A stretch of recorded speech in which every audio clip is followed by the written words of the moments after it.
যাদের হৃদয়ে আছে আল্লাহর ভয়, তারা কভু পথ ভুলে যায় না।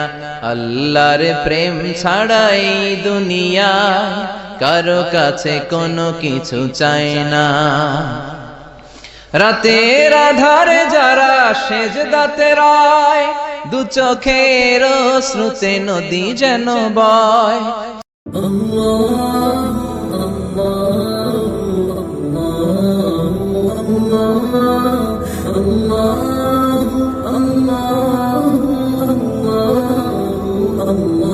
প্রিয় ভাইরা, যে টপিকটি আমি চুজ করেছি আপনাদের জন্য আজকের এই কনভেনশনে বা কনফারেন্সে, সেটা হচ্ছে আমাদের প্রিয় নবী বিশ্বনবী মুহাম্মদ রাসূলুল্লাহ সাল্লাল্লাহু আলাইহি ওয়াসাল্লামের আচরণ কেমন ছিল।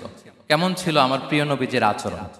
আমরা যদি কোরআনকে জিজ্ঞেস করি যে কোরআন, তুমি বলো তো বিশ্বনবী সাল্লাল্লাহু আলাইহি ওয়াসাল্লামের আচরণ কেমন ছিল, আমার নবীর আখলাক কেমন ছিল, ব্যবহার কেমন ছিল, কোরআন খুব প্রিসাইজলি আমাদেরকে জানায় এবং বলে যে ওয়া ইন্নাকা লাআলা খুলুকিন আযীম, and verily you are on a very good standard of character. এর অর্থ হচ্ছে, নবী হে, নিশ্চয়ই আপনি নৈতিক চরিত্রের সর্বোচ্চ মানের উপর প্রতিষ্ঠিত। সুবহানাল্লাহ। এবং তিনি বলতেন ওয়া ইন্নামা বুইসতু লিউতাম্মিমা মাকারিমাল আখলাক, আমি উত্তম আচরণের পূর্ণতা দান করার জন্য এই পৃথিবীতে এসেছি। উত্তম চরিত্রের পূর্ণতা দিতে, চারিত্রিক পূর্ণতা দিতে, বিশ্ববাসীকে উত্তম চরিত্র শেখাবার জন্য এই পৃথিবীতে এসেছি। বিষ্ণু ইসলামের চরিত্রের চাইতে সুন্দর চরিত্র এই পৃথিবীতে কারো কি হতে পারে?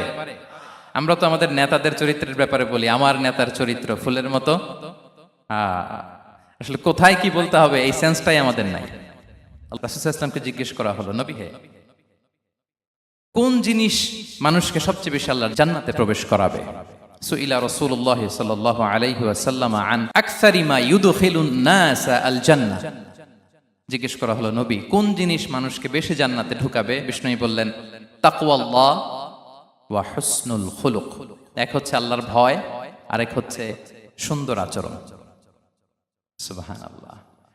তাহলে এই হাদিস থেকে বুঝলাম, যারা বেশি নামাজ পড়বে তারা বেশি জান্নাতে ঢুকবে নাকি? নামাজ পড়তে পড়তে যারা কপাল কালো করে ফেলছে এরা ঢুকবে না? যারা হজ করতে করতে বড় হাজী সাহেব হয়েছে, জিকির করতে করতে হাতে 3-4টা তাসবিহ রেখেছে, তাদের কথা বলা হয়েছে।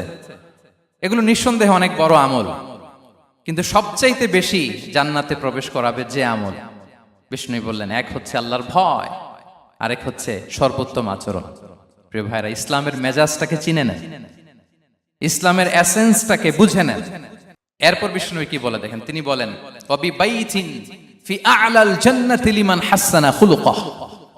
আর জান্নাতের একেবারে হাইস্ট পিক অফ প্যারাডাইস, জান্নাতের সর্বোচ্চ স্তরে আমি একটা ঘর বা একটা বাসভবনের গ্যারান্টি ওই ব্যক্তিকে দেই যে তার আচরণটা সুন্দর করেছে, যে সুন্দর আচরণের অধিকারী হয়েছে, তাকে জান্নাতের হাইস্ট পিকে আমি একটা বাসভবনের গ্যারান্টি দেই। তাহলে বলেন তো, আমাদের আচরণটা সুন্দর করার দরকার আছে না নাই? এটা খুব ছোটখাটো একটা আমল, তাই না? কথা বলেন। দক্ষিণ কোরিয়া প্রবাসী ভাইরা আওয়াজ করে বলেন, এটা কি ছোট আমল? দেখলে সালাম দিব, সুন্দরভাবে কথা বলবো, ভালো উইশ করব, হ্যাঁ, হিংসা জিঘাংসা অহংকার থেকে মুক্ত থাকবো, খিটখিটে মেজাজের হব না, অলওয়েজ স্মাইলিং ফেস থাকবে আমার, হৃদ্যতাপূর্ণ আচরণ। এই কাজটা কি ছোট আমল? আওয়াজ করে বলেন, এই আমলটা কি ছোট না বড়? প্রিয় ভাইরা, বিষ্ণু ইসলাম সবার সাথে এরকম মাধুর্যতাপূর্ণ আচরণ করতেন। ছোট থেকে বড়, নারী থেকে পুরুষ, বন্ধু থেকে শত্রু, সবার সাথে সুন্দর আচরণ করতেন। এবং তার এই চমৎকার আচরণে মুগ্ধ হয়ে তার অনেক শত্রু মুহূর্তে তার বন্ধুতে পরিণত হয়েছে। বিষ্ণু ইসলামের কাছে যখন কোনো শিশু নিয়ে আসা হতো, তিনি তাহনিক করতেন। হাদিসে এসেছে, সিরায় এসেছে। তাহনিক কি? খেজুর চিবিয়ে খেজুরের মিষ্টি রস লালাসহ বাচ্চার মুখে লাগিয়ে দিতেন। আলেমদের কাছে, অনেক আলেমদের কাছে আসে, আমার কাছে অনেক এসেছে বাচ্চাদেরকে নিয়ে। তো আমরা এই সুন্নাহর উপর আমল হিসেবে খেজুর চিবিয়ে এর রসটা মুখে ঢুকিয়ে দিয়েছি। বারাকা, বিষ্ণু ইসলামের বারাকা নেওয়ার জন্য আসতো ছোট্ট বাচ্চাদেরকে নিয়ে। মদিনায় যখন সাহাবারা হিজরত করলেন মক্কা থেকে, মুসলিমদের ঘরে সন্তান সন্ততি নাই, বাচ্চা কাচ্চা হয় না। ইহুদিরা টিটকারি করে, এই তো মুসলমানদের সন্তান নাই।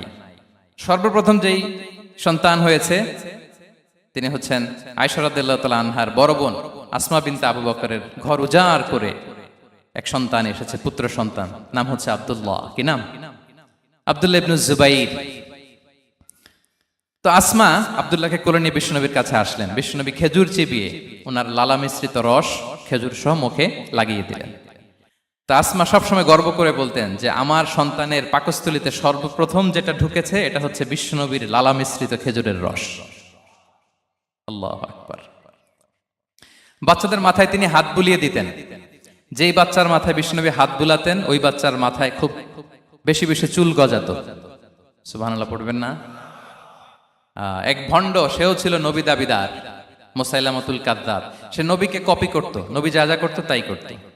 তো সেও তার এলাকায় অনেক বাচ্চাদের মাথায় হাত বুলাই দিতে শুরু করলো যে মোহাম্মদ বাচ্চার মাথায় হাত বুলালে বাচ্চার মাথায় চুল বড় হয়, আমিও তাই করবো। সে বলতো আমিও নবী। সে বলতো আর নবু আনিস শুনলি ওয়ানিস শুনলাকে মোহাম্মদ, হে মোহাম্মদ নবু তোমার অর্ধেক আমার অর্ধেক। কি মামুর বাড়ির আবদার দেখছেন? বলে আমারটা আমাকে বুঝিয়ে দাও। তো নবীকে কপি করতো। বিশ্বনবী কুয়ার মধ্যে লোনা পানির কুয়ায় থুতু ফেললে মুহূর্তে লোনা পানির কুয়া মিঠা পানির কুয়ায় পরিণত হতো।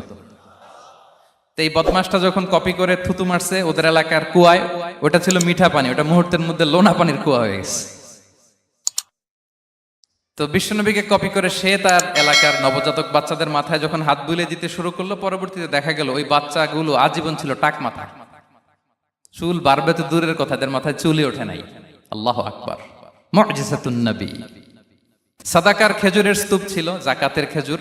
হাসান রাদিয়াল্লাহু তাআলা আনহু, বিষ্ণু ইসলামের দৌহিত্র, ছোট্ট মানুষ, হাঁটতে হাঁটতে যে খেজুরের স্তূপের দিকে খেজুর নিয়ে খেলতে যায়, হঠাৎ একটা খেজুর খেতে আরম্ভ করলেন। বিষ্ণু বলেন কেখ কেখ, থামো থামো, ওয়াক থু থু। আমরা যে বাংলা ওয়াক থু বলি, এটার আরবি হচ্ছে কেখ। মানে এই নানা ভাই রাখো রাখো রাখো। আলা তাআলাম ইন্না লা নাকুলুস সাদাকা। নানা ভাই তুমি জানো না আমরা হাশিমি খানদানের, আমরা সাদাকার মাল খেতে পারি না। আঙ্গুল ঢুকিয়ে মুখ থেকে খেজুর বের করে দিলেন। সুবহানাল্লাহ। এভাবে ছোট্ট বাচ্চাদের ভুলগুলো শুধরে দিতেন, কারেকশন করতেন। তাহলে বিশ্বনবীর বাচ্চাদের সাথে আচরণ, ডিলিংস, ইন্টারঅ্যাকশন কেমন ছিল বুঝতে পেরেছেন? একবার এক নামাজে ওনার নাতিদেরকে নিয়ে হাজির হলেন, হাসান হুসাইন রাদিয়াল্লাহু আনহুমাকে নিয়ে। তো নামাজের এক সিজদায় বিশ্বনবী এমন লম্বা সময় সিজদায় পড়ে রইলেন, মাথা আর উঠান না। মুসল্লিরা তো অবাক, সাহাবারা ভাবলেন হায় রে, নবীজি অসুস্থ হয়ে গেলেন নাকি, অথবা ওহী নাজিল হলো নাকি। নামাজ শেষে সাহাবারা জিজ্ঞেস করলেন ইয়া রাসূলুল্লাহ, আপনি কি অসুস্থ হয়েছেন নাকি ওহী নাজিল হচ্ছিল? এত লম্বা সিজদা দিতে তো কখন দেখি নাই। বিশ্বনবী বললেন না না, কুল্লুন যালিকা লাম ইয়াকুন, কোনটাই না, বরং ওয়ালাকিন নাবনি ইরতাহালানি, আমার নানা ভাই হাসান হুসাইন সিজদারত অবস্থায় আমার পিঠের উপরে উঠে বসেছিল। ফাকারিহতু আন উআজ্জিলাহু হাত্তা ইয়াকদিয়া হাজাতা, আমি উঠে গেলে তাদের ডিস্টার্ব হবে, এজন্য সিজদায় পড়েছিলাম। যতক্ষণ তাদের পিঠে উঠে খেলতে মনে চেয়েছে তারা খেলেছে, তারা নেমেছে, তারপরে সিজদা থেকে মাথা উঁচু করে দাঁড়িয়েছি। সুবহানাল্লাহি বিহামদিহি। কিন্তু আমরা কাঁধে নিয়ে খেলবো তো দূরের কথা, আমরা অনেকে বাচ্চাদেরকে মসজিদে দেখলেই রেগে যাই, আছে না নাই? অনেক মুরব্বীরা আছে মসজিদে বাচ্চা দেখতে পারে না, দেখবেন হ্যাঁ, খিটখিটে মেজাজের হয়ে যায়, রিয়্যাক্ট করে। আলহামদুলিল্লাহ গত অনেক বছর ধরে বাংলাদেশে এটা নিয়ে আমরা কন্টিনিউয়াসলি বলেছি যে না, শিশুদেরকে আপনারা মসজিদে আসলে ধমক দিবেন না, ভুল করলে, আওয়াজ করলে, চিৎকার করলেও তাদেরকে বকা দেওয়া যাবে? বলেন। আজকে যদিও বকা খেয়ে মসজিদ থেকে ফিরে যায়, আর কোনোদিন মসজিদের দিকে পা বাড়াবে? ও যাবে ক্লাবে, হ্যাঁ, ও যাবে গানের কনসার্টে, আর ফেরাতে পারবেন মসজিদে? আর আসবে না। খবরদার, আপনার একটা ধমকের কারণে মসজিদমুখী কোনো শিশু যেন অন্যদিকে না যায়। বুঝাবেন যে আব্বু এটা আমাদের ইবাদতগাহ, পবিত্র জায়গা, এখানে দুষ্টামি করতে হয় না, আওয়াজ করতে হয় না, আল্লাহ তোমাকে অনেক গুনাহ দিবে। গুনার ভয় দেখালে কিন্তু বাচ্চারা দুষ্টামি করে না, দেখবেন, ঠিক কিনা বলেন? এই সেন্সটা তাদের আছে, এভাবে বুঝাবেন। তাহলে প্রথম পয়েন্টটা ক্লিয়ার। আচ্ছা, শিশুদের পার্ট শেষ, এবার দেখি বয়স্কদের সাথে, অ্যাডাল্টদের সাথে বিষ্ণু ইসলামের আচরণ কেমন ছিল, বড়দের সাথে কেমন আচরণ করতেন। আমরা আসুন দেখি। সাহাবারা তো সবচাইতে বেশি বিষ্ণুনবীর সঙ্গ পেয়েছেন, তাই না? তাদের সাথে কেমন আচরণ ছিল? যে আয়াতটি দিয়ে আমি শুরু করেছি, আল্লাহ বলেছেন ফাবিমা রাহমাতিম মিনাল্লাহি লিনতা লাহুম ওয়ালাউ কুনতা ফাযযান গালিযাল কলবি লানফাদ্দু মিন হাওলিক। সাহাবারা বিষ্ণুনবীর এত ভালোবাসা পেয়েছেন, এত সুন্দর আচরণ পেয়েছেন, তারা বিষ্ণুনবীকে সবসময় আগলে রাখতে চাইতেন, ঘিরে থাকতে চাইতেন, তার সঙ্গ ছাড়তে চাইতেন না। পড়েন সুবহানাল্লাহ। বাসায় ভাল লাগে না, বিশ্বনবীর কাছে চলে যেতেন। ওয়াইফের সাথে মনোমালিন্য, নবীর দরবারে চলে যেতেন। এমনকি কোন সাহাবীর পেটে যদি ক্ষুধা লাগতো, ঘরে খাবার না থাকতো, তারা বিশ্বনবীর কাছে চলে যেতেন। তারা বলতেন, নবীর চেহারার দিকে তাকিয়ে থাকলেই আমাদের ক্ষুধা মিটে যেত। এবং সাহাবারা বলতেন, মা রাআইতু আহাদান আকসারা তাবাসসুমান মিন রাসূলিল্লাহ সাল্লাল্লাহু আলাইহি সাল্লাম। বিশ্বনবীর চাইতে বেশি কাউকে আমরা কোনোদিন মুচকি হাসি দিতে দেখিনি। মুচকি হাসেন তো আপনারা? মুচকি হাসবেন, হাসলে যদি সাদাকার সওয়াব হয় তো আমরা মুখ গোমরা করে রাখবো কেন? দেখবেন যিনি মুচকি হাসে তাকে সবাই পছন্দ করে, আর যিনি গোমরা মুখ থাকে তার দেখতে ভালো লাগে। আমার ভালো লাগে না, আপনাদের লাগে? হাসি কিন্তু সংক্রামক, ইতিবাচক ভাবে সংক্রামক। আপনি হাসলে দেখবেন হেসে হেসে কথা বলে, যার সাথে বলতেছেন তারও একটা হাসি। আপনি গোমরামুখ থাকলে ওই ব্যক্তিও গোমরামুখ, ঠিক কিনা বলেন? এবং মুচকি হাসলে স্বাস্থ্য ভালো থাকে, মানসিক স্বাস্থ্যের সাথে এটা সম্পর্ক আছে। একটু মিলিয়ে নেই, আসলে কি আমরা পারি এত চমৎকার আচরণ উপহার দিতে? কতটা কনসিডারেট ছিলেন দেখেন। এক বেদুইন, অক্ষর জ্ঞানহীন মানুষ, সভ্যতার ছোঁয়া তার মধ্যে লাগেনি। সে মসজিদে নববীতে ঢুকে একবার মসজিদে নববীর মাঝখানে পেশাব করা শুরু করলেন। কি করা শুরু করলেন? কোথায়? টয়লেটে? কোথায়? ইসলামের সবচাইতে দ্বিতীয় সবচাইতে পবিত্র জায়গা বিশ্বনবীর মসজিদের মাঝখানে। সাহাবারা তাকে মারতে উদ্ধত হলেন। বিশ্বনবী বললেন, দাও, থামো থামো, এই থামো থামো। কারণ প্রস্রাব করার সময়, টয়লেট করার সময় হুট করে কাউকে ধমক দেওয়া যায় না, ডাকা যায় না, দরজায় বড় নক করা যায় না, করলে তার ক্ষতি হতে পারে। এটা করবেন না। বিষ্ণু বললেন, দাউ ওয়া হারিকু আলা বাউলিহি সাজলান মিন মা। এই রাখো রাখো, বেচারাকে পেশাব করতে দাও, করতে দাও, করতে দাও, পেশাব করতে দাও। সে পেশাব শেষ করলো। বিষ্ণু বললেন, এক বালতি পানি ঢেলে দাও। এই এক বালতি পানি বালুতে মিশে জায়গাটা পরিষ্কার হয়ে যাবে। এরপর বিষ্ণু ইসলাম বললেন, ফা ইন্নামা বুইসতুম মুয়াসসিরিন ওয়া লাম তুবআসু মুআসসিরিন। তোমরা এত কঠোর হচ্ছ কেন? আল্লাহ তো তোমাদেরকে কঠোর করে পৃথিবীতে পাঠাননি, সহজপন্থী করে আল্লাহ তাআলা আমার এই উম্মতকে পৃথিবীতে পাঠিয়েছে। পড়েন সুবহানাল্লাহ। দেখেন কত চমৎকার আচরণের ছিলেন। এবং পরে লোকটাকে বুঝিয়ে বললেন, সে কালিমা পড়ে মুসলমান হয়ে গিয়েছে। আল্লাহু আকবার। এই ছিল বিষ্ণু ইসলামের ইন্টারাকশন সাহাবাদের সাথে। বিষ্ণু ইসলাম একবার ওয়াশরুম সেরে এসে দেখলেন কে যেন অজুর পানি রেখে গিয়েছে। জিজ্ঞেস করলেন, কে রেখেছে? বলা হলো, আব্দুল্লাহ ইবনে আব্বাস রেখে, ছোট্ট আব্দুল্লাহ। বিষ্ণু ইসলাম খুশি হয়ে গেলেন, হায় রে, সে কিভাবে খেয়াল করলো? আমি এখন ওয়াশরুম থেকে আসলেই তো আমার অজুর পানি লাগবে। খুশি হয়ে একটা দোয়া করলেন তার জন্য। তিনি বললেন, আল্লাহুম্মা ফাক্কিহহু ফিদ্দীন ওয়া আল্লিমহু তা'ওয়িল। মানে হে আল্লাহ, আপনি তাকে দ্বীনের জ্ঞান দেন এবং কোরআনের ব্যাখ্যা তারে শিক্ষা দেন। বিশ্বনবীর এই দোয়া এমন ভাবে কবুল হয়েছে, এই আব্দুল্লাহ ইবনে আব্বাস যত মুফাসসির পৃথিবীতে আসবে, সকল মুফাসসিরদের সম্রাট হিসেবে আল্লাহ তাকে কবুল করেছেন। বিশ্বনবীর দোয়া তারা পেয়েছেন। উম্মে সুলাইম রাদিয়াল্লাহু তাআলা আনহা, আনাস রাদিয়াল্লাহু তাআলা আনহুকে নিয়ে আসলেন।